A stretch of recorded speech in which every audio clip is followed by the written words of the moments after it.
அதாவது அன்னைக்கு காலையில் 6 மணி இருக்கும், கோழி குக்கர்கோன்னு கூச்சு. என் பொண்டாட்டி குளிச்சு விட்டு தலை நிறைய பூ வச்சுக்கிட்டு என்னை வந்து உசுப்புனா, நானும் காப்பியை குடிச்சு விட்டு அப்படின்னு ஒரு ஜோக் இருக்கு பார்த்தீங்களா. அவருக்கு வந்து ஐவி ஃப்ளூயிட் கொடுக்கறதுக்காக வெல்ஃப்ளானுக்காக அந்த ஊசியை அவர் கையில் செலுத்துறதுக்காக போகிறாங்க. அவர் ஊசியை பிடுங்கி தூக்கி தூரம் எரிஞ்சிட்டு கத்துறாரு, யார் நீ, எதுக்கு என்ன வந்து ஊசியால் குத்த வர, நீ என்ன கொலை பண்ண வரியா? அவர் வீடு எங்கன்னு தெரியல, அவர் வீடு வரைஞ்சு காட்ட தெரியல, கிச்சன் எங்க இருக்கு, ஹால் எங்க இருக்குன்னு அவரால் வரைஞ்சு காட்ட தெரியல அவர் வீட்டை. ஆனா இங்க என் கிளினிக்ல அவரால் எப்படி பாத்ரூமை கண்டுபிடிச்சு போயிட்டு வர முடிஞ்சு. எல்லாருக்கும் வணக்கம், நான் டாக்டர் கார்த்திகேயன். இன்னைக்கான வீடியோவில் நம்மளோட மனசை மாற்றக்கூடிய சில ரகசியங்கள், அதாவது நம்மளுக்கு வந்து பல விஷயங்கள் பழக்கமாக மாறிடுச்சு. நம்ம சாப்பிட்றது உணவுகள் பொறுத்த வரைக்கும் நம்ம எந்த உணவுகள் சாப்பிட்றோங்கிற சாய்ஸ் மேக் பண்ணுறோம் இல்லையா. இப்போ வந்து உணவுகள் நான்வெஜ் சாப்பிட்லாமா, இன்றைக்கி நம்மளுக்கு பிடிச்ச உணவு சாப்பிட்லாமா, எத்தனை தோசை சாப்பிட்லாம், எத்தனை இட்லி சாப்பிட்லாம் அப்படிங்கிறதுலாம் வந்து ஒரு ஸ்டேஜில் வந்து நம்ம பசிக்காக சாப்பிட்றது கிடையாது, நம்மளே அறியாமல் நம்ம நிறைய சாப்பிட்ருவோம். எப்போவுமே 5 தோசை 6 தோசை இந்த மாதிரி அது எண்ணிக்கை வந்து நம்ம கண்ட்ரோல் இல்லாத மாதிரி இருக்கும். அதே மாதிரி சில விஷயங்களை பார்க்கும்போது டக்குன்னு நம்ம அதை செஞ்சிடணும்னு தோணுது. இப்போ வந்து புகைப்பிடிக்கிறவங்களா இருந்தால் ரொம்ப நாள் புகை பழக்கத்தை விட்டுருந்தாலும் அதுக்குன்னு சில கியூஸ் இருக்கு. சில விஷயங்களை பார்க்கும்போது அவங்க ஃப்ரெண்ட்ஸ் வந்து இது பண்ணிட்டு இருக்கிறாங்க, அதை ஸ்மோக் பண்ணிட்டு இருக்கிறாங்க, இல்லை அவங்க டென்ஷன், ஒரு அட்மாஸ்பியர் வந்து ஸ்ட்ரெஸ் அதிகமாக இருக்கு, இந்த மாதிரி ஏதோ ஒரு சுச்சுவேஷன்ல திருப்பி வந்து ஸ்மோக் பண்ணுங்கிற அந்த ஹேபிட்டுக்கே போயிடுறாங்க. அதே மாதிரி தான் மது பழக்கமும் வந்து கொஞ்ச நாள் விடணும்னு நினைப்பாங்க, மறுபடியும் சில விஷயங்களால வந்து திருப்பி மது பழக்கத்துக்கு ஆட்டோமேட்டிக்காக வந்து அந்த ஹேபிட்டு ரொட்டீனாக நடக்கும். ஆனால் இதை எப்படி மாற்றுறது அப்படிங்கிறது தான் இப்போ மிகப்பெரிய கேள்வியே. இதை நம்ம புரிஞ்சுக்கணும்னா முதல்ல நம்ம மனசை பற்றி நம்ம புரிஞ்சுக்கணும். நம்ம மனசோட நார்மல் மெக்கானிசம் என்ன, எப்படி நம்ம மனசு இந்த விஷயங்களெல்லாம் கற்றுக்குது அப்படிங்கிறத நாம் தெரிஞ்சுக்கணும்னா அதுக்கு ஒரு இன்ட்ரெஸ்டிங்கான ஒரு ஸ்டோரி. இதை ஸ்டோரி சொல்ல முடியாது, இதுதான் வந்து ஆக்சுவலாக அறிவியல் அடிப்படையினே சொல்லலாம். 1993 சில நிறைய ஆராய்ச்சிகள் நடந்துட்டு இருந்துச்சு 1990களில். அப்போ வந்து ஒருத்தர் இந்த யூஜின் அப்படின்னு சொல்லிட்டு ஒருத்தர் இருந்தாரு. இந்த யூஜினோட வாழ்க்கையை பற்றி தான் நம்ம இப்போ பார்க்க போகிறோம்.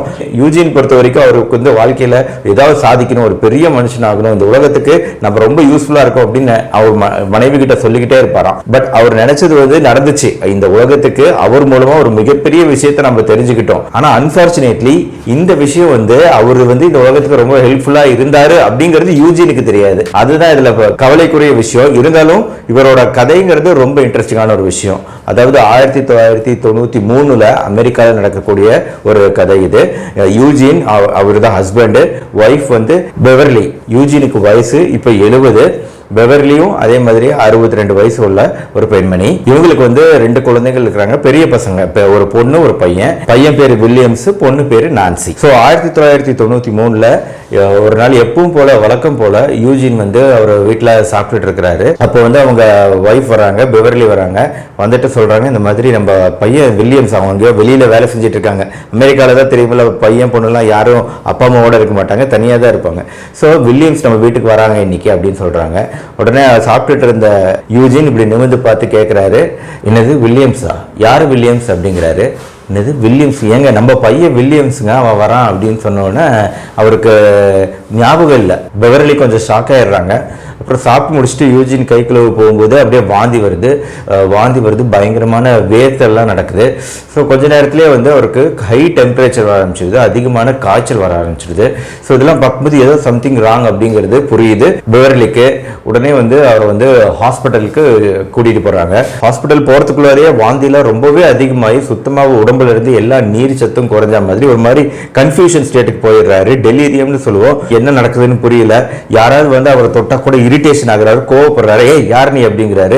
ஸோ இந்த சூழ்நிலையில ஹாஸ்பிட்டலுக்குள்ள கொண்டு போகும்போது அவருக்கு வந்து ஃபுல்லாகவே வாமிட்டிங்னால டீஹைட்ரேஷன் ஆயிடுச்சு, உடம்புல நீர்ச்சத்து குறைஞ்சு போச்சு அப்படிங்கிறது தெரியுது. அதனால நர்ஸ் வந்து அவருக்கு வந்து ஐவி ஃப்ளூயிட் கொடுக்கறதுக்காக வெல்ஃப்ளானுக்காக அந்த ஊசியை அவர் கையில் செலுத்துறதுக்காக போறாங்க. அவர் ஊசியை பிடுங்கி தூக்கி தூரம் எரிஞ்சிட்டு கத்துறாரு, யார் நீ, எதுக்கு என்ன வந்து ஊசியால் குத்த வர, நீ என்ன கொலை பண்ண வரியா அப்படி இப்படின்னு பயங்கரமா டென்ஷன் ஆகி கத்துறாரு. ஸோ அவரை ஒண்ணுமே பண்ண முடியல, அவர் பயங்கர ஆக்ரோஷமா மாறிடுறாரு. அப்போ வந்து டாக்டர் வந்து பார்த்துட்டு வேற வழியே இல்லைன்னு சொல்லிட்டு செடேஷன் அவரை பிடிச்சி எல்லாரும் 4 பேர் சேர்ந்து கை கால்கள் எல்லாம் நல்லா இறுக்கி பிடிச்சி அவருக்கு ஊசியை செலுத்தினாங்க. அந்த செடேஷன் பண்ணி தூக்க வரத்துக்கான ஊசி மருந்து செலுத்தினதுக்கு அப்புறம் தான் அவர் காம் டவுன் ஆகுறாரு, தூங்குறாரு. வென்ஃபிளான் போட்டு ஐவி ஃப்ளூயிட் ட்ரிப் இறக்குறாங்க. இப்போ வந்து டாக்டருக்கு என்ன சந்தேகம்னா இவருக்கு ஃபீவர் காய்ச்சல் எல்லாமே இருக்கு, கூடவே வந்து இவ்வளோ ஒரு மைண்ட் கன்ஃபியூஷன் வந்திருக்கு, ஒரு ஆக்ரோஷம் வந்திருக்குன்னா கண்டிப்பாக மூளையில் ஏதாவது பாதிப்பு இருக்கலாம் அப்படின்னு சந்தேகப்படுறாரு. ஸோ அதனால அவர் என்ன பண்ணுறாருன்னா, இப்போ மூளையில் வந்து ஒரு டெஸ்ட் எடுத்து பார்க்கணும்னா நம்ம பொதுவாக என்ன பண்ணுவோம்னா, மூளையை டெஸ்ட் பண்ணுறதுக்கு நம்ம வந்து இதுதான் மூளைனா, மூளையிலிருந்து வரக்கூடிய இந்த பகுதி தான் வந்து ஸ்பைனல் கார்டு அப்படின்னு சொல்லுவோம். ஸோ மூளையோட இந்த ஸ்பைனல் கார்டு கனெக்ட் ஆகிருக்குது. இதுவும் நரம்பு மண்டலம் தான், மூளையிலேருந்து வெளியே வரக்கூடிய இந்த நரம்பு மண்டலம். ஸோ இந்த இடத்துல எல்லாம் போனு எலும்புகள் எல்லாம் இருக்கும், அதெல்லாம் விட்டு வெறும் நரம்புகளை மட்டும் காட்டக்கூடிய ஒரு பிக்சர் இது. ஸோ இந்த இடத்துல ஒரு இன்ஜெக்ஷன் போட்டு இந்த இங்கேருந்து இந்த முதுகு தண்டுவடத்திலிருந்து அவங்க வந்து ஒரு ஃப்ளூயிட் எடுப்பாங்க. அதுதான் வந்து செரிப்ரோஸ்பைனல் ஃப்ளூயிடுன்ட்டு. நார்மலாக மனிதர்களுக்கு மூளையில் எந்த தொந்தரவும் இல்லாதப்போ இந்த ஃப்ளூயிட் எப்படி இருக்குன்னா தண்ணி மாதிரி இருக்கும், ரொம்ப கிளியராக இருக்கும்.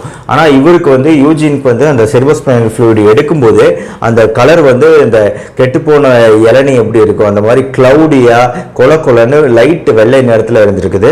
அதை வந்து லேபுக்கு டெஸ்ட்டுக்கு அனுப்பிச்சு பார்க்கும்போது லேபில் வந்து கன்ஃபார்ம் ஆயிடுச்சு. அவருக்கு இருக்கக்கூடிய பிரச்சனை என்னன்னா வைரல் என்செஃபலைட்டிஸ் அப்படின்னு சொல்லக்கூடிய ஒரு பிரச்சனை. அதாவது ஒரு வைரஸ், நார்மலாக எல்லாருக்கும் சளி பிடிக்கும் போது வரக்கூடிய ஒரு வைரஸ் தான் அது. நார்மலாக ஃபீவர் வரும், இருமல் வரும், அது தோலில் வந்து சில படைகள் ஸ்கின் இன்ஃபெக்ஷன் மாதிரி காமிச்சிட்டு அதுக்கப்புறம் ஆட்டோமேட்டிக்காக சரியாக போயிடும். ஆனால் சில சமயம் ரொம்ப அரிதா இப்போ யூஜின் மாதிரி ஒரு மனிதருக்கு என்ன ஆயிருக்குன்னா, இது வந்து நரம்பு மண்டலத்துக்குள்ளே போயிடுச்சு. இப்போ நரம்பு மண்டலத்துக்குள்ளே போன வைரஸ் நேராக எங்கே போகும்னா நேராக மூளைகளில் தான் போய் அஃபெக்ட் பண்ணுது. இப்போ மூளையில் போய் அந்த மூளையில் இருக்கக்கூடிய டிஷ்யூவை வைரஸ் வந்து கொஞ்சம் கொஞ்சமாக டெஸ்ட்ராய் பண்ணும், அதான் பிரச்சனை. ஸோ இதை கண்டுபிடிச்சிட்டாங்க. உடனே டாக்டருங்க என்ன பண்ணுறாங்கன்னா, இதை வந்து சொல்லிடுறாங்க, இந்த மாதிரி அவர் மூளையில் பாதிப்பு ஏற்பட்டிருக்கு, தொற்று ஏற்பட்டிருக்கு. இது வந்து கொஞ்சம் கொஞ்சமாக தான் வந்து இது வந்து சரியாகும். நம்ம வந்து என்ன, நம்ம கையில் ஒன்றுமே கிடையாது. நம்ம என்ன பண்ணலாம்னா ஆன்டிவைரல் ட்ரக்ஸ் கொடுப்போம், கொடுத்து அவர் செடேஷனில் இருப்பார். கொஞ்சம் கொஞ்சமாக அந்த வைரஸ் தானாக அழியிற வரைக்கும் நம்ம வெயிட் பண்ணுவோம். இது வரைக்குமே அவர் மூளையில் இந்த வைரஸ் நிறைய பாதிப்பை உண்டாக்கிடுச்சு. ஆனால் இதுக்கு மேலேயும் இந்த பாதிப்பு அதிகமாகாமல் வேணா ஓரளவு தடுக்க முடியும் அப்படிங்கிறத சொல்லி அவங்க வந்து ஆன்டிவைரல் மெடிசின்ஸ் கொடுக்குறாங்க. ஆனால் இந்த மெடிசின்ஸ் ஆரம்பிச்சதுனோடனே அவர் வந்து கோமா நிலைக்கு போயிடுறாரு. யூஜின்னு கோமாவில் போனவர் கிட்டத்தட்ட அடுத்த 10 நாட்கள் வந்து ஃபுல்லாக கோமாவில் தான் இருக்கிறாரு. ஆனால் இந்த 10 நாட்களில் வந்து அந்த வைரஸோட ஆக்டிவிட்டி கொஞ்சம் கொஞ்சமாக குறைஞ்சி ஒரு ஸ்டேஜில் வந்து ஃபீவர்லாம் குறைய ஆரம்பிக்குது, காய்ச்சல்லாம் குறைய ஆரம்பிச்சு வைரஸ் வந்து சுத்தமாக நம்ம அவர் உடம்பை விட்டு போயிடுது.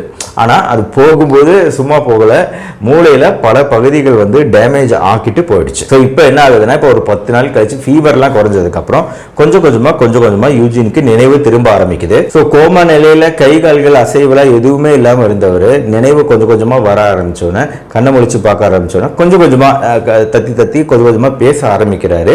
ஈவன் கை கால்கள் கூட மூவ் பண்ண ஆரம்பிக்கிறாரு. ஸோ இதெல்லாம் பார்க்கும்போது டாக்டர்கள்லேருந்து நர்ஸுங்கள்லேருந்து எல்லாருக்குமே ஆச்சரியம். ஸோ ஏன்னா இந்த மாதிரி ஒரு வைரஸ் பாதிப்புனால பல பேர் கண்ணே முழிக்க மாட்டாங்க. ஆனால் இவர் வந்து இந்த கோமா நிலையிலேருந்து மீண்டு கண்ணு முழிச்சதே மிகப்பெரிய விஷயம். அப்படியே கண்ணு முழிச்சாலும் அவங்க வந்து மூளையில் ஏற்பட்ட பாதிப்புனால அவங்களால வந்து சரியாக பேச முடியாது, கைகாலெல்லாம் ஆட்ட முடியாது அப்படிங்கிற சிச்சுவேஷன் தான். ஆனால் இவரால் வந்து பேச முடியுது, கொஞ்சம் பேச முடியுது, சாப்பிட்றதும் கஷ்டப்பட்டு முழுகிறாரு. என்ன கொஞ்ச நேரம் அப்படி மூச்சு விடும்போது திடீர்னு மூச்சு மறந்து போன மாதிரி ஒரு கேஸ் வருது. அதுக்கப்புறம் கொஞ்ச நேரம் கழிச்சு திருப்பி யூஜின் அப்படின்னு அவங்க ஒய்ஃப் பெவர்லி தட்டினாங்கன்னா ஒரு திருப்பி மூச்சு விடுறாரு, திருப்பி நார்மலாக இருக்கிற மாதிரி இருக்காரு. ஈவன் இது ஃபர்ஸ்ட் வாரத்தில், அடுத்த வாரத்தில் இன்னும் நல்லாவே இம்ப்ரூவ்மெண்ட் தெரியுது. அவர் வந்து நல்லாவே பேசுகிறாரு. ஈவன் கொஞ்சம் மெதுவாக எந்திரிச்சு பெட் விட்டு எந்திரிச்சு கொஞ்சம் தூரம் நடந்து போயிட்டு திரும்பி வர அளவுக்கு அவருக்கு இம்ப்ரூவ்மெண்ட் வருது. பட் ஆனால் டாக்டர்கள் ஒரு விஷயத்த சொல்லிடுறாங்க, பெவர்லி இப்போ அவங்க வந்து அவர் ரெக்கவரி ஆயிருக்கிறதே ஒரு மிகப்பெரிய miracle. But at the same time அவர் மூளையில் பல இடங்கள்ல இந்த வைரஸ் பாதிப்பை ஏற்படுத்தியிருக்கு. அதனால அவரோட நினைவு செல்கள், அதாவது மூளையோட, நம்ம மூளை தான் நம்மளோட மொத்த வாழ்க்கையும் ஸ்டோர் பண்ணி வச்சிருக்கிற இடம் நம்ம மெமரி கார்டு மூளை. ஸோ அந்த மெமரி கார்டில் டேமேஜ் ஆகிப்போச்சு. இப்போ அதனால வந்து அவருக்கு பல விஷயங்கள் ஞாபகம் இருக்காது. இவனை நீங்க யாருன்னு கூட அவருக்கு ஞாபகம் இருக்காது. அந்த மாதிரி பிரச்சனைகள்லாம் வர வாய்ப்பு இருக்கு. அதை மட்டும் நீங்க மனசுல வச்சுக்கோங்க அப்படின்னு சொன்னாங்க. ஏன்னா அவருக்கு மற்ற விஷயங்கள்லாம் நார்மல் ஆகிட்டே வந்துட்டாரு. அவர் வந்து நல்ல நினைவுக்கு வந்துட்டாலும், நடந்தாலும், சாப்பிட்டாலும், பேசினாலும் பேசினாலும் சில விஷயங்கள்லாம் அவருக்கு ஞாபகம் இல்லை. இப்போ வந்து அவர்கிட்ட வந்து நீங்கள் எங்கே இருக்கிறீங்கன்னு கேட்டால் இது எந்த இடம்னு சொல்ல தெரியல, இப்போ மணி என்னன்னு கேட்டால் சொல்ல தெரியல, இது எந்த மாதம் என்ன தேதின்னு கேட்டால் சொல்ல தெரியல, இது எதுவுமே அவருக்கு தெரியல. ஆனால் அவர் ஒய்ஃப் யாருன்னு அவருக்கு தெரியுது. ஆனால் அதே சமயம் அவர் டாக்டர்கள், அவரை ட்ரீட் பண்ண டாக்டர்கள் இருந்தாங்க, நர்ஸுகள் இருந்தாங்க, அவங்களாம் அவர்கிட்ட இன்ட்ரடியூஸ் பண்ணிக்கிறாங்க யூஜின்ட்ட. ஹாய் யூஜின், நான் தான் doctor so and so, doctor நான் தான் நர்ஸ் சோ அண்ட் சோன்னு அவங்களை இன்ட்ரடியூஸ் பண்ணிக்கிறாங்க, பேசுகிறாங்க, டெய்லி பேசுகிறாங்க. ஆனால் 100 தடவை அவங்க இன்ட்ரடியூஸ் பண்ணிக்கிட்டாலும் அவருக்கு அவங்க பேரும் ஞாபகம் இருக்கிறதுல, அவங்க டாக்டருங்கிறது ஞாபகம் இருக்கிறதுல, நர்ஸையும் அவரால் ஞாபகம் வச்சுக்க முடியறதில்ல. அதாவது ஒரு நிமிஷத்துக்கு மேலே அவருக்கு வந்து எதுவுமே ஞாபகம் இருக்கிறது இல்லை. ஸோ இப்படி ஒரு சுச்சுவேஷனில் தான் அவர் இருந்தார். பட் இருந்தாலும் வந்து மற்ற ஹெல்த் கண்டிஷனில் இம்ப்ரூவ் ஆயிடுச்சு அப்படிங்கிறதுனால டாக்டர்கள் என்ன சொல்லி அனுப்பிச்சாங்கன்னா, நீங்கள் கூட்டிகிட்டு போங்க பெவர்லி, அவரை வீட்டில் பாதுகாப்பாக வச்சு பாருங்க, அவங்க கொஞ்சமாக ரெக்கவரி ஆவார் அப்படின்னு சொல்லி அனுப்புகிறாங்க. ஸோ அவரை வீட்டுக்கு கூட்டிகிட்டு போயிடுறாங்க பெவர்லி. ஆனால் இப்போ வீட்டில் வந்து எப்படி இருக்குன்னா ருட்டீன்ஸ், அவருக்கு வந்து காலையில் எந்திரிச்சாருன்னா ப்ராப்பராக டாய்லெட் போய் ப்ரஷ் பண்ணிவிட்டு அப்புறம் வீட்டு ஹாலுக்குலாம் வந்து ஸ்க்ரீன்லாம் திறந்து விட்டுட்டு கிச்சனுக்கு போவார். கிச்சனில் போய் அவர் பால் கொதிக்க வச்சு டீ போட்டுட்டு கூடவே வந்து ஒரு பிரெட்டு டோஸ்ட் பண்ணிவிட்டு ஒரு ஆம்லெட் டோஸ்ட் பண்ணிவிட்டு டீ பிரெட் ஆம்லெட் டோஸ்ட்டையும் எடுத்துக்கிட்டு வந்து ஹாலில் வந்து சோஃபாவில் உட்காருவார், டிவி ஆன் பண்ணுவார், டிவி பார்த்துக்கிட்டே இருப்பார், பிரெட்டு சாப்பிடுவார், ஆம்லெட் சாப்பிடுவார், டீ குடிப்பார். கொஞ்ச நேரம் கழித்து திருப்பி கிச்சனுக்கு போவார், திருப்பி பிரெட்டை டோஸ்ட் பண்ணுவார், திருப்பி ஆம்லெட் போடுவார், திருப்பி வந்து சோஃபாவில் உட்காந்துக்கிட்டு டிவியை ஆன் பண்ணி திருப்பி வந்து பார்த்துக்கிட்டே இருப்பார். மறுபடியும் கொஞ்ச நேரம் கழிச்சு சாப்பிட்டு முடிச்சோம் அப்படிங்கிறதே தெரியாமல் திருப்பி கிச்சனுக்கு போவார், திருப்பி பிரெட் டோஸ்ட் பண்ணுவார், திருப்பி ஆம்லெட் போடுவாருன்னு அவர் ரிப்பிட்டேஷனாக, ஏன்னா அவர் சாப்பிட்டதே அவருக்கு ஞாபகம் இல்லை, அவர் காலையில் எந்திரிச்சு சாப்பிட்டோம் அப்படிங்கிறதே ஞாபகம் இல்லை, அதனால திருப்பி சாப்பிட்றது அப்படிங்கிறத பண்ணுறாரு. ஸோ அதே மாதிரி இப்போ அவங்க ஒய்ஃப் வந்து அவங்க என்ன பேசினாலும் அவருக்கு ஞாபகம் இருக்கிறது இல்லை, அவங்க என்ன சொன்னாலும் அவர் வந்து அதை திருப்பி ரிப்பீட் பண்ணுறாரு. ஸோ இப்படி இருக்கும்போது அவரோட மெமரி வந்து இம்ப்ரூவ்மெண்ட்டே ஆகலை அப்படிங்கிறது புரியுது. ஸோ எவ்வளோ நாள் தான் இந்த மாதிரி ஒரு வாழ்க்கையை அவங்களால வாழ முடியும், ஒரு மெமரி இம்ப்ரூவ்மெண்ட் ஆகலைன்னா அவர் வந்து யூஜினை வந்து ஒரு மெமரி ஸ்பெஷலிஸ்ட்டை கூட்டிகிட்டு போகிறாங்க. கலிஃபோர்னியாவில் இருக்கிற இந்த மெமரி ஸ்பெஷலிஸ்ட் வந்து கிட்டத்தட்ட 25 வருஷமாக அவரோட ஃபீல்டு வந்து இந்த மாதிரி மூளையில் அடிபட்டவங்க, விபத்தில் அடிபட்டவங்க, இல்லை இந்த மாதிரி இன்ஃபெக்ஷன், வைரல் இன்ஃபெக்ஷனால மூளை பாதிப்பு ஏற்பட்டு ரெக்கவரி ஆனவங்க, இவங்களெல்லாம் வந்து இவங்களோட மெமரி அதை பற்றி ஆராய்ச்சி பண்ணுறது தான் இவரோட முழு நேர வேலையே. டாக்டர் ஸ்கொயர் அப்படின்னு சொல்லிட்டு இந்த டாக்டர் ஸ்கொயரோட கிளினிக்கு அவங்க கூட்டிகிட்டு வராங்க, பெவர்லி இவங்களை கூட்டிகிட்டு வராங்க. ஸ்கொயரோட கிளினிக்கு வந்தோடனே உள்ளே வராரு, நம்ம யூஜின் உள்ளே வராரு, நாங்கள் சயின்டிஸ்ட் உட்காந்துருக்காரு ஸ்கொயரு, ஹலோ ஹாய் அப்படிங்கிறாரு, இவர் இன்ட்ரடியூஸ் பண்ணிக்கிறாரு. சயின்டிஸ்ட்டும் ஹாய்ங்கிறாரு. அப்படியே உள்ள வந்து பார்க்குறாரு, அப்படியே அந்த கம்ப்யூட்டரை பார்த்தோன்னா, வாவ் இந்த கம்ப்யூட்டரா இத்தினூண்டு இருக்கு பாருங்க, என் காலத்துலலாம் எப்படி இருக்கு தெரியுமா, இந்த ரூம் சைஸ் இருக்கும், 6 ரேக் வச்சு பெரிய மெஷின் வச்சிருப்பாங்க, அதில் தான் இந்த கம்ப்யூட்டர் இருக்கும், அவ்வளோ பெருசு ஒரு ரூம் சைஸ் கம்ப்யூட்டர், இன்னைக்கு பாருங்க இத்தினூண்டு இருக்கு அப்படின்னாரு. அப்புறம் வந்து சயின்டிஸ்ட் வந்து அப்படியே அக்னாலேஜ் பண்ணிட்டு, ஓகே உங்க வயசு என்ன அப்படின்னு கேட்குறாரு. என் வயசு வந்து 40 அப்படிங்கிறாரு.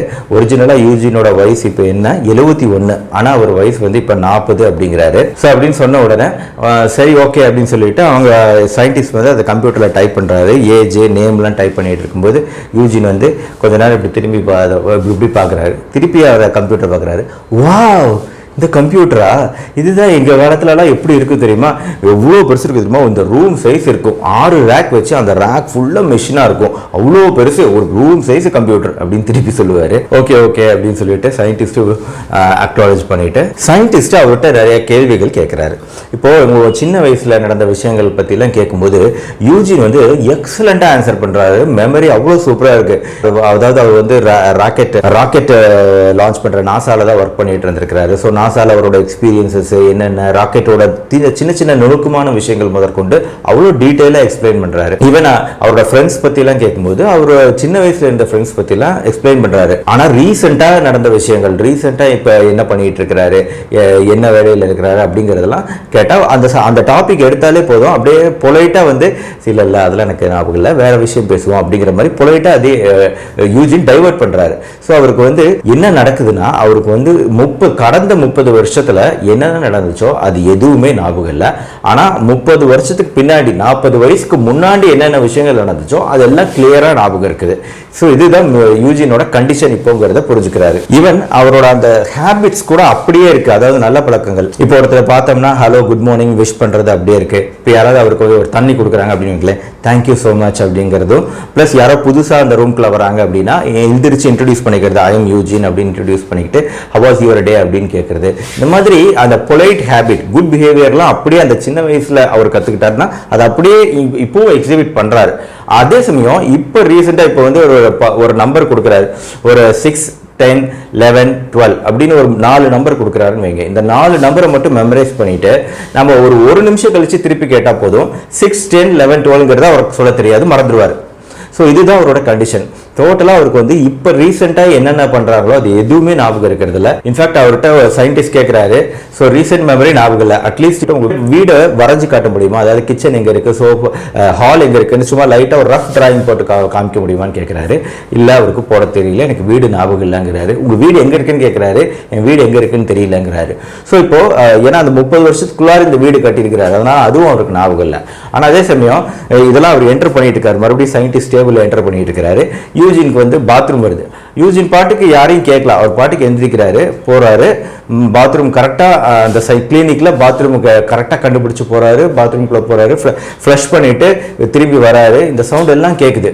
திரும்பி வந்து சேர்ல சயின்டிஸ்ட் முன்னாடி உட்காராரு, உட்காந்துட்டு மறுபடியும் கம்ப்யூட்டரை பார்க்கறாரு. பார்த்துட்டு வாவ் இதுதான் கம்ப்யூட்டரா, என் காலத்துலலாம் எப்படி இருக்கும் தெரியுமா, சும்மா ஒரு ரூம் சைஸ் இருக்கும், 6 ரேக் வச்சு அதில் மெஷினாக வச்சு அவ்வளோ பெருசு ஒரு ரூம் சைஸ் அப்படிங்கிறாரு மறுபடியும். ஸோ இதுதான் வந்து அதாவது இப்போ பேசுகிற விஷயம்தான், ஆனால் வந்து அவருக்கு அது தெரியவே இல்லை, திருப்பி அதே பேசுறது. அதாவது அன்னைக்கு காலையில் 6 மணி இருக்கும், கோழி குக்கர்கோன்னு கூச்சு, என் பொண்டாட்டி குளிச்சு விட்டு தலை நிறைய பூ வச்சுக்கிட்டு என்னை வந்து உசுப்புனா, நானும் காப்பியை குடிச்சு விட்டு அப்படின்னு ஒரு ஜோக் இருக்கு பார்த்தீங்களா, ஒரு படம் வந்துச்சுல்ல, அதே ஜோக் மாதிரி தான் கிட்டத்தட்ட. இதெல்லாம் வந்து இன்னொரு படம் வந்து கஜினிலேயே வந்து இப்போ சூர்யா பார்த்தீங்கன்னா அந்த ரீசெண்டான விஷயங்கள் ஞாபகம் இல்லை அப்படிங்கிற மாதிரி வரும். அவர் எழுதி வச்சு ஒருத்தரை பழி வாங்குறாரு அப்படிங்கிற மாதிரி அந்த கதை போகும். ஸோ இதெல்லாம் வந்து படங்கள்லாம் வந்து இந்த மெடிக்கல் லிட்டரேச்சர்ல இருந்து எடுக்கப்பட்ட தாக்கம் தான். ஆனால் இது வந்து எக்ஸாக்ட் டிஸ்கிரிப்ஷன், எக்ஸாக்டா இப்படிதான் பேஷண்ட் கிடையாது. இப்போ நான் சொல்லிட்டு இருக்கிறவர் தான் ரியல் பேஷண்ட். இவர் வந்து இவருக்கு எப்படி இருக்குன்னா, அந்த ரீசெண்ட் 30 வருஷத்துல நடந்த விஷயங்கள் ஞாபகம் இல்லை, ஆனால் அதுக்கு முன்னாடி நடந்த எல்லா விஷயங்களையும் ஞாபகம் இருக்கு. ஆனால் இப்போ சயின்டிஸ்ட்க்கு ஒரு மிகப்பெரிய கேள்வி வருது, அவர் வீடு எங்கன்னு தெரியல, அவர் வீடு வரைஞ்சு காட்ட தெரியல, கிச்சன் எங்க இருக்கு, ஹால் எங்க இருக்குன்னு அவரால் வரைஞ்சு காட்ட தெரியல அவர் வீட்டை. ஆனா இங்க என் கிளினிக்ல அவரால் எப்படி பாத்ரூமை கண்டுபிடிச்சு போயிட்டு வர முடிஞ்சிச்சு அப்படிங்கிற ஒரு மிகப்பெரிய ஆச்சரியம் இருந்துச்சு. அதனால வந்து என்ன சொல்லி அனுப்பிச்சாங்கன்னா, ஓகே இந்த மாதிரி சுச்சுவேஷன்ல இருக்கிறாரு, நம்ம இதுக்கு என்ன ட்ரீட்மெண்ட் பண்ணலாம் அப்படிங்கிற மாதிரி டிஸ்கஷன் பண்றாங்க. ஆனா இன்னும் சில ஆராய்ச்சிகள் பண்ண வேண்டியிருக்கு அப்படின்னு சொல்லிட்டு அவங்க ஒய்ஃபை வந்து கொஞ்சம் ஆறுதல் படுத்திட்டு, நீங்க கொஞ்சம் ஜாக்கிரதையா மட்டும் பார்த்துக்கோங்க, அவருக்கு வந்து எதுவுமே வந்து ரீசெண்டா இருக்கிறது ஞாபகம் வர மாட்டேங்குது.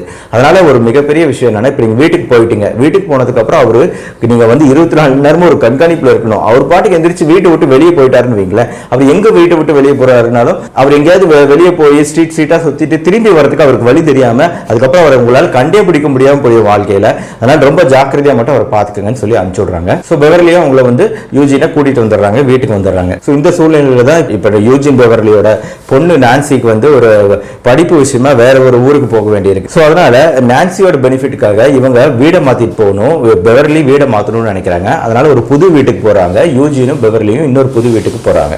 ஸோ இப்போ ரொம்ப ஜாக்கிரதையா பார்த்துக்க வேண்டி இருக்குது நம்ம யூஜினை. ஸோ இந்த மாதிரி சூழ்நிலையில தான் டெய்லி ரொட்டீன் ஒர்க்ஸ் போயிட்டு இருக்கும்போது ஒரு நாள் பெவர்லி வந்து இப்போ கிச்சன்ல ஒர்க் முடிச்சுட்டு வெளியே வந்து பெட்ரூம்ல வந்து எப்பவும் போல வந்து அவர் எழுப்பிடலான்னு வரும்போது பார்த்தா பெட்ரூம்ல ஆளை காணோம், யூஜினை காணோம். வெளியே வந்து தேடி பார்க்குறாங்க, ரூமா திறந்து பார்க்குறாங்க, யூஜினை காணோம். ஓ மை காட் வெளியே போயிட்டாரா அப்படின்னு சொல்லிட்டு அப்புறம் பாத்ரூமுக்கு கேட்டே போயிருப்பாரோன்னு தட்டி திறந்து பார்த்தா பாத்ரூம்லயும் யூஜின் கிடையாது. ஸோ பக்குன்னு இருக்கு, அவங்க மனசுலாம் பதறது, எங்க போயிட்டாருன்னு தெரியலன்னு சொல்லிட்டு வீட்டுக்கு வெளியே வந்து தேடுறாங்க. வீட்டுக்கு வெளியே இந்த சைடு லெஃப்ட்ல போய் தேடுறாங்க, ரைட்ல ரொம்ப தூரம் போறாங்க. எவ்வளவு தூரம் போனாலும் அவரை கண்டுபிடிக்க முடியல, எங்க போனாருன்னே தெரியல. வேர்த்து விறுவிறுத்து படபடுத்து போயிடுறாங்க, என்ன ஆச்சுன்னு தெரியல அப்படின்னு சொல்லிட்டு அவங்க பையனுக்கு ஃபோன் பண்றாங்க, பொண்ணுக்கு ஃபோன் பண்றாங்க. அப்புறம் அப்படியே எல்லா இடத்தையும் தேடிட்டு திருப்பி வீட்டுக்கு வராங்க. வீட்டுக்கு வந்து பார்த்தா சோஃபால உட்காந்துருக்கிறாரு நம்ம யூஜின். என்னங்க எங்க போயிருந்தீங்க, என்ன பண்ணீங்கன்னு கேட்டா, நான் இங்கேயும் போலியே, நான் இங்கே தான் பார்த்துட்டு இருக்கேன், டிவி பார்த்துட்டு இருக்கேன் அப்படிங்கிறாரு.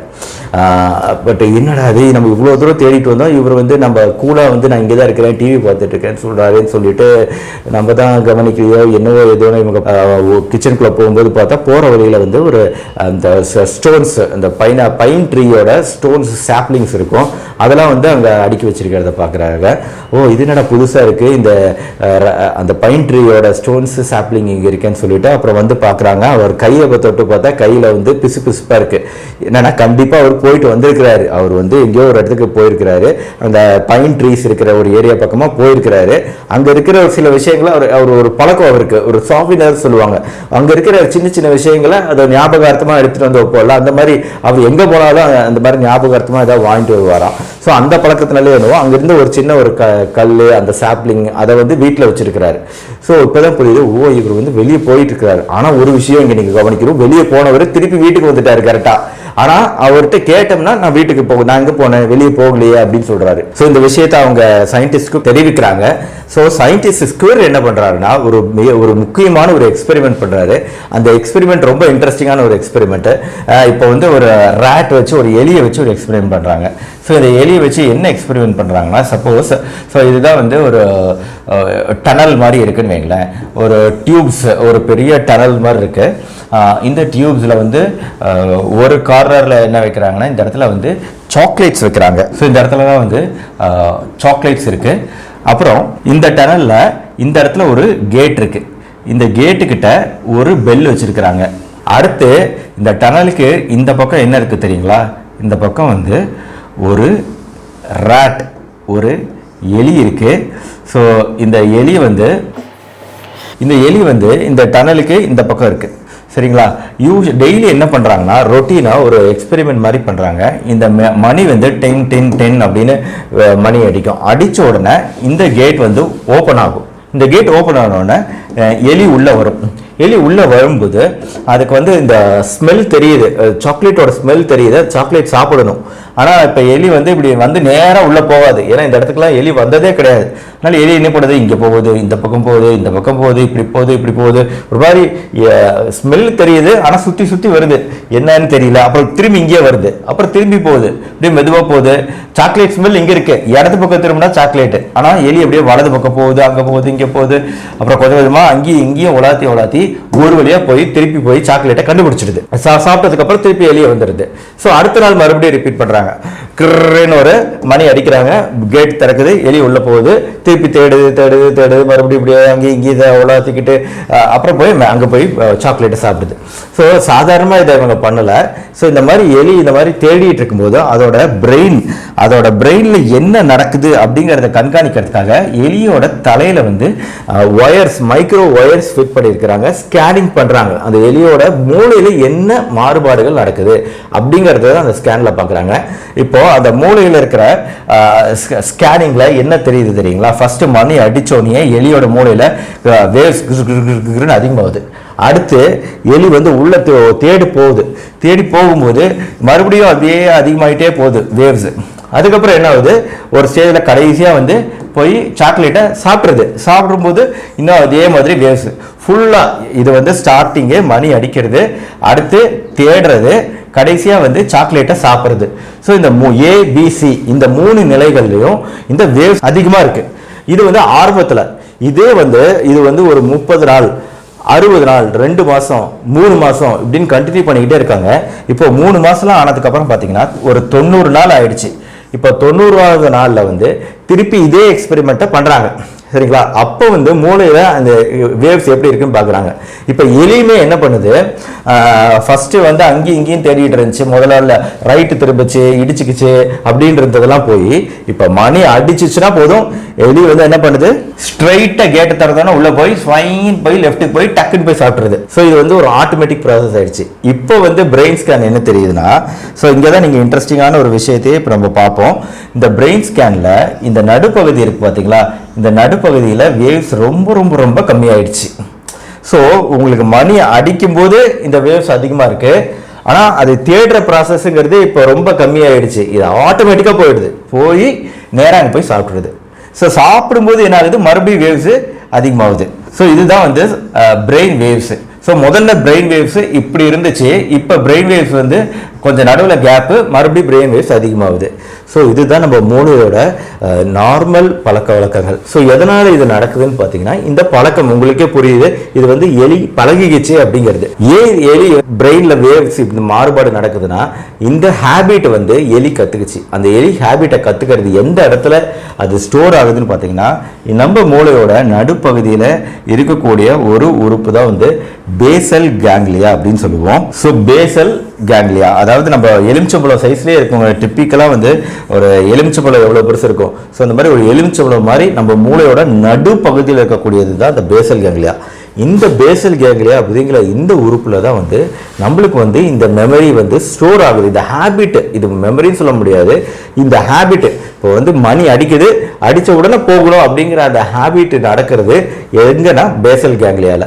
ஸோ அந்த பேசல் கேங்லியாவில் அந்த நினைவுகள் பதிவானதுனால என்ன ஆகுதுன்னா ஒரு ஸ்டேஜில் வந்து நம்ம வந்து ஆட்டோமேட்டிக்காக ஒரு விஷயத்த பண்ணுறோம். ஸோ எதனால் வந்து ஆட்டோமேஷன் தேவை, எதனால் இது ஆட்டோமேட்டிக்காக நடக்கணும், மணி அடித்தா ஆட்டோமேட்டிக்காக போகணும் அப்படிங்கிற அந்த ஆட்டோமேஷன் எதுக்கு தேவை? எல்லா விஷயத்துக்கும் மனிதனோட மூளைக்கு வந்து இந்த ஆட்டோமேஷன் தேவைங்க. இந்த ஆட்டோமேட்டிக் பை நம்ம மூளையோட வேலை எவ்வளோக்கு எவ்வளோ கம்மியாகுதோ அவ்வளோக்கு அவ்வளோ நம்மளோட ப்ரொடக்டிவிட்டி அதிகமாகும், நம்மளோட திறன் அதிகமாகும். இது எப்படி நான் சொல்கிறேன்னா இப்போ வந்து ஒவ்வொரு விஷயத்தையும் நம்ம திரும்பி திரும்பி யோசிச்சு பண்ணணும்னு வைங்களேன், நம்ம வாழ்க்கையை நம்மளால் நடத்தவே முடியாது. உதாரணத்துக்கு இப்போ ஒரு கார் இருக்குது, இந்த கார் வந்து கற்றுக்கிறது ஆரம்பத்தில் நீங்கள் கார் கற்றுக்கும் போது எப்படி கற்றுக்கிட்டீங்க? நீங்கள் வந்து கார் ஷெட்டுக்கு புதுசாக ஓட்ட பழகிக்கிட்டீங்க. இருந்தாலும் முதல்ல ஒரு வாரம் கார் எடுக்கிறீங்கன்னா எப்படி எடுப்பீங்க? வருவீங்க, கார் கேரேஜுக்கு வருவீங்க, கரெக்டாக காரில் உட்காருவீங்க, கியர்லாம் கரெக்டாக இருக்கா, அது நியூட்ரலில் இருக்கா, இல்லை ஃபர்ஸ்ட் கியரில் இருந்தால் திருப்பி நியூட்ரலுக்கு கொண்டு வருவீங்க, கிளச்சம் மிதிச்சு நியூட்ரலுக்கு கொண்டு வருவீங்க. அதுக்கப்புறம் வந்து இக்னிஷன் எங்கே போடணும், சாவி எங்கே போடணும் நீங்கள் தேடி பார்ப்பீங்க. அப்புறம் அங்கே போய் சாவியை நுழைக்கணும். அப்புறம் ரியர் வியூ மிரர் கரெக்டாக இருக்கா, பின்னாடி பார்க்குற மிரர் கரெக்டாக இருக்கா, சைடு மிரர் ரெண்டு கரெக்டாக இருக்கான்னு பார்க்கணும். இதையும் பார்ப்பீங்க. பார்த்துட்டு வந்து அப்புறம் பின்னாடி வந்து நீங்கள் ரிவர்ஸ் எடுத்துட்டு அதுக்கப்புறம் வெளியே போகணும்னா அப்போ நீங்கள் கணக்கு போடணும் எவ்வளோ தூரத்தில் வந்து ரோடு இருக்குது, அப்போ பூஞ்செடி இதெல்லாம் நடுவில் இருக்குன்னா அதை இடிக்காமல் எப்படி நம்ம நேராக போகணும், வீல் பொசிஷன் எப்படி இருக்குது, இதெல்லாம் கணக்கு பண்ணி அப்படியே மெதுவாக நீங்கள் காரை பின்னாடி கொண்டு வரணும். ஸோ அதுக்கு வந்து நீங்கள் கியரை போட்டு ஃபஸ்ட்டு ரிவர்ஸ் கியரை நீங்கள் பார்த்து போடுவீங்க. ரிவர்ஸ் கியரை போட்டுட்டு அப்புறம் மெதுவாக ஸ்லோவாக வெளியே வந்து அதுக்கப்புறம் மெயின் ரோட்டுக்கு வர வரைக்கும் நீங்கள் ரொம்ப சர்வ ஜாக்கிரதையாக வருவீங்க. அதுக்கப்புறம் மறுபடியும் வந்து கியரை பார்த்து கரெக்டாக கிளச்சை மிதிச்சு ஃபஸ்ட்டு கியர் போட்டு கரெக்டாக திரும்பி போகிறதுங்கிறதே நீங்கள் அதுவே ஒரு தனி ப்ராசஸாக இருக்கும் ஆரம்பத்தில். இதே போக போக என்ன ஆகுது, இன்னைக்கு நீங்கள் வந்து ஒரு மாதம் 2 மாதம் கழிச்சு நீங்கள் இந்த மாதிரி யோசிச்சுட்டு இருக்கீங்களா, ஆஹா இங்கே கியர் இருக்குது, இதை நம்ம மாற்றணும், சாவி இங்கே போடணும், இங்கே பார்க்கணும், அங்கே பார்க்கணும், இதெல்லாம் நீங்கள் யோசிப்பீங்களா? எதுவுமே கிடையாது. ஆட்டோமேட்டிக்காக இப்போ நடக்குது. நீங்கள் போகிறீங்க, நேராக காரில் உட்காடுறீங்க, நீங்கள் பாட்டுக்கு ஆன் பண்ணுறீங்க, நீங்கள் பாட்டுக்கு டக்குனு இது போட்டு கியரை போட்டு பின்னாடி வந்துட்டு அப்போ தான் ஞாபகம் வருது, ஆஹா இன்னைக்கு தண்ணி பாட்டில் மறந்துட்டா அப்படின்னு சொல்லிட்டு உடனே வண்டியை நிறுத்திட்டு போய் தண்ணி பாட்டில் எடுத்துகிட்டு வருவீங்க. எப்படி உங்களுக்கு அந்த யோசனை வந்துச்சு, தண்ணி பாட்டில் மறந்துட்டோங்கிற யோசனை எப்படி வந்துச்சு? இதே நீங்கள் வந்து பழைய மாதிரி நீங்கள் கார் எடுக்கணும், ஜாக்கிரதையாக இருக்கணும் அப்படிங்கிற அந்த கவனத்தில் இருந்திருந்தீங்கன்னா உங்களுக்கு தண்ணி பாட்டில் நீங்கள் மறந்துட்டீங்க அப்படிங்கிற விஷயமே ஞாபகம் வந்திருக்காது. கரெக்டாக இல்லைங்களா? ஸோ அதுதான் விஷயம். இப்போ வந்து நம்மளோட மூளையோட வேலை குறைஞ்சிருச்சு. நம்ம மூளைக்கு ஆட்டோமேட்டிக்காக ஒரு விஷயம் பண்ண முடியும் தெரிஞ்சிருச்சு. ஸோ அந்த ஆட்டோமேஷன் பேசல் கேங்லியாவில் போய் பதிஞ்சிருச்சு. இந்த பேசல் கேங்லியாவில் போய் பதிஞ்சதுனால என்ன ஆயிடுச்சுன்னா நம்ம வந்து ஆட்டோமேட்டிக்காக நம்ம மூளைக்கு ஃப்ரீடம் கொடுத்துட்டோம், ஃப்ரீ ஆயிடுச்சு. மூளை ஃப்ரீ ஆனோன்னா ஆட்டோமேட்டிக்காக மற்ற விஷயங்களில் மூளை கவனத்தை செலுத்துது. அந்த சில விஷயங்கள் மறந்துட்டோமா, கரெக்டாக இருக்கோமாங்கிற மற்ற விஷயங்களை யோசிக்கக்கூடிய ஃப்ரீடம், கிரியேட்டிவ் ஃப்ரீடம் நம்ம பிரெயினுக்கு கிடைக்குது. சரிங்களா? ஸோ இதுதான் பிரெயினோட ஹேபிட் ஃபார்மேஷன். ஸோ இந்த ஹேபிட் ஃபார்மேஷன், இந்த பழக்க வழக்கம் உருவாகிறது அப்படிங்கிறது இப்படி தான் கொஞ்சம் கொஞ்சமாக ஒவ்வொரு விஷயத்துக்கும் உருவாது. கார் ஓட்டுறது மட்டும் இல்லை, பைக் ஓட்டுறது அதே மாதிரி தான். எந்த ஒரு புது விஷயங்களுமே ஃபர்ஸ்ட்டில் கஷ்டமாக இருக்கிற விஷயங்கள் போக போக அது நம்மளுக்கு பழகிறது. அதுக்கு காரணம் பேசல் கேங்லியா. அதே சமயம் பிரெயின் வந்து பழகிடுச்சு அப்படிங்கிறதுக்காக இப்போ வந்து கார் வந்து நம்ம எடுக்கிறது பழகிடுச்சு அப்படிங்கிறதுக்காக நம்ம பாட்டுக்கு ரோட்டுக்கு வரோம், வழக்கமாக வர ரோடு தான். ஆனால் திடீர்னு அன்னைக்கு வந்து வேகமாக ஒரு கார் பின்னாடி வந்துகிட்டு இருக்கு அப்படிங்கிறது விஷயம் இருக்கும்போது நீங்கள் பாட்டுக்கு ஆட்டோமேட்டிக் ரிஃப்ளெக்ஸ்ல வந்து பின்னாடியே போவீங்களா? அந்த காரை பார்த்தீங்கன்னா என்னவோ டக்குன்னு வண்டியை நிறுத்துவீங்களா இல்லையா? நிறுத்தி ஆஹா பின்னாடி வேற ஒரு கார் வருது நிறுத்துவீங்களா இல்லையா? ஸோ அதே மாதிரி தான் நம்ம பிரெயினை பொறுத்த வரைக்கும் அந்த முடிவுற சமயத்துலையும் அந்த பிரெயின் வேவ் இன்க்ரீஸ் ஆகும். ஒரு வேலையை எடுத்துக்கிட்டோம்னா, ஒரு ஹேபிட்னு எடுத்துக்கிட்டோம்னா அதுக்கு 3 பார்ட் இருக்கு, ஞாபகம் வச்சுக்கோங்க. ஃபர்ஸ்ட் பார்ட்டை வந்து என்ன சொல்லுவோம்னா கியூ அப்படின்னு சொல்லுவோம். கியூ அப்படின்னா வந்து இப்போ அந்த எலி எக்ஸ்பெரிமெண்ட்டே எடுத்துக்கோங்க. அந்த எலிக்கு மணி அடிக்கிறது, ட்ரிங் மணி அடிக்கிறீங்க இல்லையா, அந்த மணி அடிக்கிறது தான் வந்து கியூ எலிக்கு. ஸோ அந்த சவுண்டு கேட்ட உடனே எலியோட ஹேபிட் ஸ்டார்ட் ஆகிடுது. ஸோ அந்த ஹேபிட் ஸ்டார்ட் ஆகிறது வந்து அதை வந்து ஹேபிட் அப்படின்னு சொல்கிறோம். ஸோ அது போகுது வேகமாக போய் சாக்லேட்டை சாப்பிடுது. ஸோ சாக்லேட்டை சாப்பிட்றது தான் வந்து ரிவார்டு. நம்ம பிரெயினுக்கு ரிவார்டு வந்து சாக்லேட்டை சாப்பிட்டுட்டோம், இப்போ அந்த விஷயம் முடிஞ்சிச்சு. Very good. அந்த ரிவார்டு கிடைச்ச உடனே மறுபடியும் பிரெயினோட அந்த வேவ்ஸ் பார்த்தீங்களா. ஸோ இந்த இடத்துல பிரெயின் வேவ்ஸ் இப்படி இருக்கு, அதுக்கப்புறம் பிரெயின் வேவ்ஸ் ஃப்ளாட்டாக இருக்கு, திருப்பி ரிவார்டு கிடைச்சோன்னா பிரெயின் வேவ்ஸ் ஹைட் ஆகுது. அதே மாதிரி தான் இப்போ வந்து ரிவார்டுங்கிறது, இப்போ கார் எடுக்கும்போது நார்மலாக வந்துட்டு இருக்கோம், நம்ம ஏதாவது ஒரு ரிவார்டுக்கு வந்து நம்ம அலர்ட் ஆகும். அதே மாதிரி தான் இங்கே எண்டிங்கில் வந்து ரிவார்டுங்கிற ஒரு விஷயம். இப்போ வந்து அந்த ஸ்பீடான கார் வருதுன்னா அப்போ வந்து அலர்ட் ஆயிரும். அலர்ட் ஆகி அந்த அந்த ஹேபிட் மாதிரி உடனே அந்த இடத்துல ஆக்ஷன் வருது, நம்ம மூளை அலர்ட் ஆகுது. இதுதான் வந்து நார்மல் மெக்கானிசம். ஸோ இதே மாதிரி தான் நம்ம மூளையில் எல்லா விஷயங்களுமே வந்து ஒரு ஸ்டேஜில் வந்து ஹேபிட்டாக மாற்றப்படுது. அப்படி நம்ம பழக்க வழக்கமாக மாறினதுக்கப்புறம் நாம் வந்து நம்ம மூளை ஃப்ரீ ஆயிக்குது. ஸோ இதுதான் பேசல் கேங்லியாவோட மிகப்பெரிய வேலையே. ஸோ அப்போ இந்த பேசல் கேங்லியா வந்து நம்ம யூஜினுக்கு வந்து இந்த பேசல் கேங்லியா டேமேஜ் ஆகல. இதே எலி எக்ஸ்பெரிமெண்ட் எடுத்துக்கோங்க. இந்த எலி எக்ஸ்பெரிமெண்ட்ல வந்து ஒரு ஸ்டேஜில் என்ன பண்றாங்க, இப்போ எலிக்கு வந்து ஒரு பழக்க வழக்கத்தை உருவாக்கிட்டோம். இப்படி மணி அடிச்சா அங்க போய் சாக்லேட் சாப்பிடணுங்கிற பழக்க வழக்கத்தை உருவாக்கிட்டோம். இப்போ ஆராய்ச்சியாளர்கள் என்ன பண்றாங்கன்னா, இப்போ வந்து அந்த பழக்கத்தை மறக்கடிக்க வைக்கிறது எப்படின்னு பாக்குறாங்க.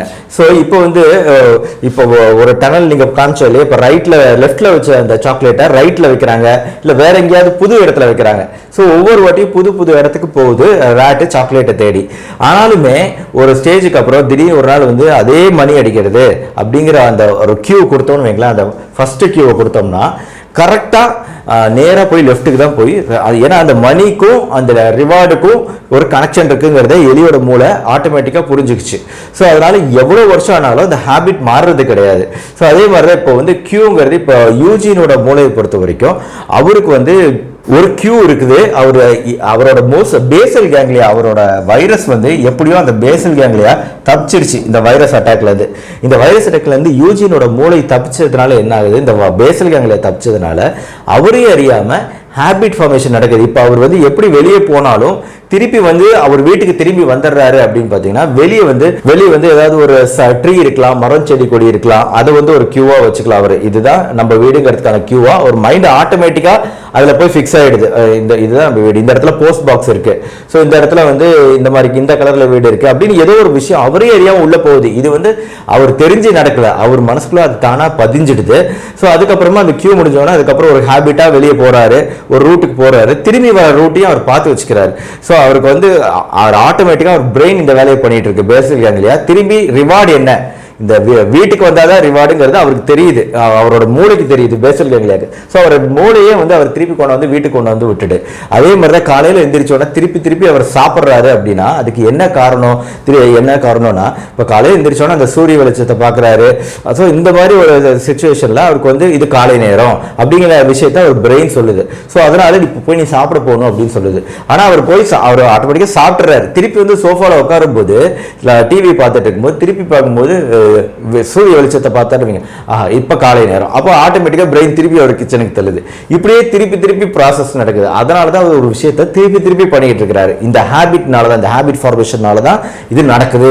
ஸோ அதனால இந்த பேசல் கேங்லியாவோட முக்கியத்துவத்தை இப்ப நீங்க புரிஞ்சுட்டு இருந்திருப்பீங்க. ஸோ இந்த யூஜின் மூலமா தான் டாக்டருங்களுக்கு வந்து இந்த பேசல் கேங்லியா உறுப்போட முக்கியத்துவம் புரிஞ்சுது, டாக்டர் ஸ்கொயருக்கு புரிஞ்சுது. அவர் இந்த உலகத்துக்கு இதை தெரிவிச்சாரு. 1990களில் வந்த இந்த ஆராய்ச்சி ஒரு மிகப்பெரிய மைல்கல் அப்படின்னு சொல்லணும். நம்மளோட பழக்க வழக்கங்கள் எப்படி உருவாகுது அப்படிங்கறத தெரிஞ்சுக்கிறதுல இந்த பேசல் கேங்லியா முக்கிய பங்கு வகிக்குது அப்படிங்கறத நம்ம தெரிஞ்சுக்கிட்டோம். ஸோ அதுதான் யூஜினுக்கு இருக்கக்கூடிய பிரச்சனை அப்படிங்கிறதையும் இப்ப டாக்டர் வந்து சொல்றாரு, பெவர்லி கிட்ட சொல்றாங்க, இந்த மாதிரி உங்க ஹஸ்பண்ட் இருக்கக்கூடிய விஷயத்தை நம்ம கண்டுபிடிச்சிட்டோம். இப்போ அந்த கியூன்னு சொல்லக்கூடிய இந்த ஒரு விஷயங்கள் இருந்தா அந்த விஷயம் இருக்கும்போது அவர் அந்த பேட்டர்ன்லயே போவாரு. ஆனா நீங்க மாத்திட்டீங்க, எதையாவது பொருளை மாத்திக்கிட்டு இருந்த இடத்துல இருந்து வேற இடத்துல வச்சுட்டீங்கன்னா அவருக்கு அது என்னன்னு தெரியாது, அப்படியே மறந்துடுவாரு. அதுதான் வந்து அவர் வாழ்க்கையில் நடக்கிறது. ஸோ அதனால ஒவ்வொரு விஷயமும் நீங்க வந்து அவர் வந்து என்கரேஜ் பண்ணுங்க. ஒரு விஷயத்தை திருப்பி பண்ண வச்சீங்கன்னா அவருக்கு ஹேபிட் ஃபார்மேஷன்ங்கிறது நடக்குது. அவர் மூளையில இப்பவும் ஹேபிட் ஃபார்மேஷன், புது பழக்க வழக்கங்கள் நடக்குது. ஆனா அது அவரை அறியாம நடக்குது. அதை வந்து நீங்க தான் வந்து கண்டுபிடிச்சு அதுக்கேத்தாப்புல நடந்துக்கணும் அப்படின்னு சொல்றாங்க. ஸோ புரிஞ்சுக்கிறாங்க, பெவர்லி புரிஞ்சுக்கிறாங்க, அவங்க வாழ்க்கையை தொடர்ந்து நடத்திட்டு இருக்காங்க. ஆனா இந்த ஹேபிட் ஒரு ஸ்டேஜ்ல வந்து இவருக்கு எதிராகவே மாறிடுது. ஏன்னா ஒரு ஸ்டேஜ்ல என்ன ஆயிடுதுன்னா, இப்போ ஒரு யூஜினால சில விஷயங்களை கட்டுப்படுத்தவே முடியல. இப்போ சோஃபாவில் உட்காந்து சாப்பிட்றாருன்னா திருப்பி சாப்பிட்டுட்டே இருப்பார். இப்போ ஃப்ரிட்ஜில் வந்து potato fries, french fries chicken இந்த மாதிரிலாம் வச்சுருக்காங்கன்னா அப்படியே நேராக போவார், எடுப்பார், வந்து சாப்பிட்டுக்கிட்டே இருப்பார். சோஃபாவில் உட்காந்து சாப்பிட்டுக்கிட்டே ஒரு ஸ்டேஜில் என்ன ஆகிடுது, உடம்புல எல்லாம் கொழுப்புகள்லாம் சேர்ந்து பயங்கரமாக வந்து அத்திரோஸ்க்ளரோசிஸ்னு இந்த மாரடைப்பு போன்ற பிரச்சனைகள் வருது. ஃபஸ்ட்டு ஒரு மைல்டு அட்டாக் வருது, அதை சரி பண்ணிடுறாங்க. ஆனால் மறுபடியும் வந்து இன்னொரு வாட்டி மேசிவ் அட்டாக் வருது. ஸோ அவரோட பழக்க வழக்கங்கள் ஃபர்ஸ்ட் அவரை காப்பாத்திருச்சு, பேசல் கேங்லியா காப்பாத்துச்சு ஆரம்பத்தில். ஆனாலுமே இந்த பழக்க வழக்கங்கள் வந்து இந்த பேசல் கேங்லியா திருப்பி ஒரு விஷயத்தை செய்ய வைக்கிறதுனால இந்த சில ஹேபிட் எல்லாம் மாற்றவே முடியல இவங்களால. ஸோ அந்த மாதிரி சுச்சுவேஷன்ல அவர் வந்து இந்த ஹார்ட் அட்டாக் வந்து இறந்துடுறாரு. ஸோ இதுதான் யூஜினோட ஸ்டோரி. ஸோ நம்மளுக்குமே நம்ம வாழ்க்கையில் பழக்க வழக்கங்கள் எப்படி ஏற்படுதுன்னு பார்த்தீங்கன்னா ஆட்டோமேட்டிக்காக ஏற்படுதுங்கிறத நம்ம புரிஞ்சுக்கணும். இப்போ வந்து நம்ம பசியோட இருப்போம், அந்த நேரத்தில் வந்து டக்குன்னு ஒரு ஃபாஸ்ட் ஃபுட் ரெஸ்டாரண்ட் பார்த்தோம்னா நம்மளுக்கு வந்து ஃபாஸ்ட் ஃபுட் சாப்பிடணும்னு தோணாது. இப்போ வந்து ஒரு சிக்கன் சாப்பிடணும், ஒரு பீட்சா பர்கர் சாப்பிடணும் அப்படின்னு நம்ம நினைக்க மாட்டோம். ஆனால் வந்து அந்த நேரத்தில் ஒரு அது இதை பார்க்கணும்னா அந்த போர்டை பார்ப்போம். அப்படி அழகாக வந்து இப்போ எஃப்எஃப்சி அப்படின்னு இருந்துச்சுன்னா அந்த சிவப்பு கலர் போர்டை பார்த்தீங்கன்னா சூப்பர், அப்படியே அதில் வந்து ஒரு பெரிய சிக்கன் படத்தை போட்டு அப்படி ஒரு டேஸ்டியாக இருக்கிற மாதிரி வச்சுருப்பாங்க. அதை பார்த்த உடனே உங்களுக்கு வந்து அதுதான் கியூ வந்துடும். உங்களுக்கு உங்கள் மனசில் வந்து ஒரு விஷயத்தை விதைச்சிட்டாங்க. ஸோ ஆட்டோமேட்டிக்காக உங்களுக்கு வண்டி உள்ளே போயிடும். அதுக்கப்புறம் அந்த சிக்கனை சாப்பிட்டு முடிச்சதுக்கப்புறம் உங்களுக்கு ரிவார்டு கிடைச்சிடுது. ஓகே, அதோடு முடிஞ்சதா? கிடையாது. இது வந்து ஒரு மாதத்துக்கு ஒரு தடவை சாப்பிட்டுட்டு இருந்ததுங்கிறது காலப்போக்கில் ஒரு வாரத்துக்கு ஒரு தடவை சாப்பிட்ற மாதிரி மாறிடும் இந்த சாப்பிட்ற பழக்கம்ங்கிறது. இதே மாதிரி தான் ஸ்மோக்கிங்குமே. அவங்க நண்பர்கள் அந்த தூண்டுதல், எந்த விஷயம் உங்களை தூண்டுதோ அந்த கியூ தான் மெயின் முக்கியங்கிறத புரிஞ்சுக்கோங்க. ஸோ அதை ஃபாலோ பண்ணி திருப்பி அதை ஃபாலோ பண்ணிட்டே இருப்பீங்க. ஒரு ஸ்டேஜில் ஆட்டோமேட்டிக் ப்ராசஸ். இது உங்களால கண்ட்ரோல் பண்ண முடியாது, பிரெயின் உங்களை கண்ட்ரோல் பண்ணிக்கிட்டு இருக்கும். சில பழக்கங்கள்ல இருந்து உங்களால மாறவே முடியாது. இப்போ எக்ஸசைஸ் பண்ணியே ஆகணும் அப்படின்னு நீங்க நினைச்சாலுமே உங்க பிரெயின் வந்து உங்களை கட்டுப்படுத்திக்கிட்டு இருக்கும். இல்ல இப்போ வந்து இந்த டைம்ல வந்து நம்ம எக்ஸசைஸ்லாம் பண்ண வேண்டியதில்லை, இப்போ நம்ம கொஞ்சம் ஏன்னா நம்ம வந்து ஒரு விஷயத்தை படிக்கும்போது அந்த நேரத்தில் மோட்டிவேட் ஆகும். இப்போ என் வீடியோ பார்க்குறீங்க, அந்த நேரத்தில் மோட்டிவேஷனாக இருக்கும். ஆனால் அதுக்கப்புறம் ஒரு ஸ்டேஜ் வரும், இந்த வீடியோலாம் மறந்து போயிருக்கோம். ஒரு வாரம் கழிச்சு அந்த ஒரு பழைய விஷயம் ஒன்று நடக்கும்போது சரி நம்ம போய் அதே பண்ணுவோம் அப்படின்னு போயிடுவோம். அந்த சமயத்தில் உங்களால் கண்ட்ரோலே பண்ண முடியாது, அந்த கண்ட்ரோல் கிடைக்காது அப்படிங்கிற ஒரு சிச்சுவேஷன் இருக்கும். ஸோ இதுதான் ஹேபிட் ஃபார்மேஷன் நடக்கிறதுக்கான ஆதாரம், அடிப்படை.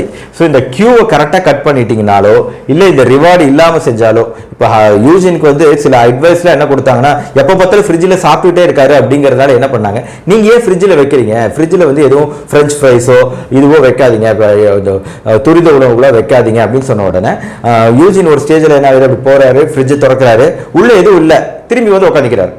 இந்த மாதிரி கொஞ்ச நாள் ஓட்டி இருக்கிறாங்க அவரோட வாழ்க்கையை. பெவர்லி வந்து அவங்க வாழ்க்கையை ஓரளவு ப்ரொலாங் பண்ணியிருக்கிறாங்க. ஸோ இந்த மாதிரி ரிவார்டு இல்லைன்னு போது ஆட்டோமேட்டிக்காக விட்டுறாங்க.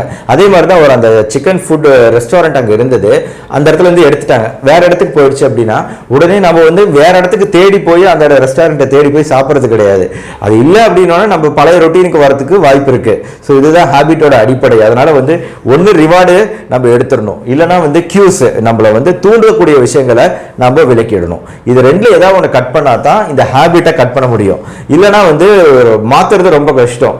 நிறைய நிறுவனங்கள், வணிக நிறுவனங்கள் முதற்கொண்டு நம்ம ஹேபிட்டை மாத்துறதுக்கு, நம்மளுக்கு புது ஹேபிட்டை உருவாக்குறதுக்கு நிறைய விளம்பரங்கள் செஞ்சு நம்மளை கவர்றாங்க. நாம அந்த விளம்பரங்களோட கவர்ச்சிக்கு மயங்கி அதை வந்து நம்ம செய்ய ஆரம்பிச்சிடுறோம் அப்படிங்கிறது தான், அந்த பொருளை வாங்க ஆரம்பிச்சிடுறோம் அப்படிங்கிறது தான் ஹேபிட் ஃபார்மேஷன். இந்த நிறைய கம்பெனிகள் நம்மளோட வீக்னஸை உபயோகப்படுத்தி பல விஷயங்களை, பல பொருட்களை நம்மள்கிட்ட வித்துக்கிட்டு இருக்காங்கிறதையும் இந்த சமயத்தில் நம்ம ஞாபகம் வச்சுக்கணும். கொஞ்சம் லெங்க்தியான கதை தான் இருந்தாலும் நம்ம பழக்கத்தை மாத்திக்கணும்னா நம்ம எப்படி யோசிக்கணும், நம்ம எப்படி அவேரா இருக்கணும், நம்ம எப்படி விழிப்புணர்வோடு இருக்கணும் அப்படிங்கிறதுக்காக தான் இந்த வீடியோ. கண்டிப்பா இந்த வீடியோவை எல்லாருக்கும் ஷேர் பண்ணுங்க. இந்த வீடியோ உங்களுக்கு பிடிச்சிருச்சுன்னா லைக் பண்ணுங்க. நம்ம சேனல் டாக்டர் கார்த்திகேயன் மறக்காம சப்ஸ்கிரைப் பண்ணுங்க. இந்த பெல் ஐகான் கிளிக் பண்ணி வச்சுக்கோங்க அடுத்தடுத்த வீடியோக்கள் பார்க்க. மறுபடியும் அடுத்த வீடியோ மீட் பண்ணுவோம். நன்றி, வணக்கம்.